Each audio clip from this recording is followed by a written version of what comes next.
Hello, ഇന്നൊരു unboxing video ആണ്. അപ്പം 2 ബോക്സ് ഉണ്ട്. അന്നേരം നമുക്ക് ആദ്യം തന്നെ ഈ വലിയ ബോക്സ് പൊട്ടിച്ച് നോക്കാം. ഇതിനകത്തുള്ള 2 പ്രൊഡക്റ്റ് കാണാനാണ് എനിക്ക് കുറച്ചുകൂടി ഒരു എക്സൈറ്റ്മെൻറ്റ്. എന്താണെന്ന് വെച്ചാൽ ഈയിടെയായിട്ട് എൻ്റെ ഷോർട്സും റീൽസും എല്ലാം ഈ പ്രൊഡക്റ്റ് ആയിരുന്നു വന്നുകൊണ്ടിരുന്നത്. അപ്പം വേറെ ഒന്നുമല്ല, വാസ്ലിൻ്റെ 2 പ്രൊഡക്റ്റാണ്.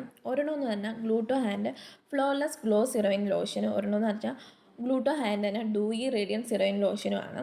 അന്നേരം ഞാൻ ഇതിൻ്റെ റിവ്യൂസ് കൂടുതലും കണ്ടിട്ടുള്ള നോർത്ത് ഇന്ത്യക്കാരായിട്ടുള്ള കുറച്ച് ചേച്ചിമാരുണ്ടല്ലോ, അവരിട്ടാണ് ഈ വാസ്ലിൻ്റെ തന്നെ കുറേ പ്രൊഡക്റ്റ് അവർ റിവ്യൂ ഇടുന്നുണ്ട്. അപ്പം വിചാരിച്ച് എന്തായാലും ഒന്ന് മേടിച്ച് യൂസ് ചെയ്ത് നോക്കിയിട്ട് എങ്ങനെ ഉണ്ടെന്നൊന്ന് പറയാമെന്ന്. അപ്പോൾ ഈ ചെറിയ പെട്ടി വേറെ ഒന്നുമല്ല, എൻ്റെ ഒരു ഫേസ് വാഷാണ്. അതുകൊണ്ടാണ് പിന്നെ പയ്യെ പൊട്ടിക്കാമെന്ന് വെച്ചത്. ഇത് എൻ്റെ 3ാമത്തെ കുപ്പിയാണ്. അങ്ങനെ ഡോട്ട് ആൻഡ് ഗീയുടെ ആണ് കേട്ടോ. ഇത് നല്ല ഫേസ് വാഷാണ്. അതുപോലെ തന്നെ ഡള്ളും പിഗ്മെൻറ്റഡ് ആയിട്ടൊക്കെ ഇരിക്കുന്ന സ്കിന്നുകാരാണെങ്കിൽ ഇത് മേടിച്ച് യൂസ് ചെയ്യുക. ഓൾ സ്കിൻ ടൈപ്പാണ്. ഒരു ഫോമിങ് ഫേസ് വാഷാണ്. അതുപോലെ തന്നെ ഈ പ്രൊഡക്റ്റിൽ നമ്മുടെ ആമസോണിലും നൈക്കിലും പർപ്പിളിലും എല്ലാം അവൈലബിൾ ആണ്. അപ്പം നെക്സ്റ്റ് വീഡിയോ ആയിട്ട് വരുന്നവരെ ബൈ ബൈ.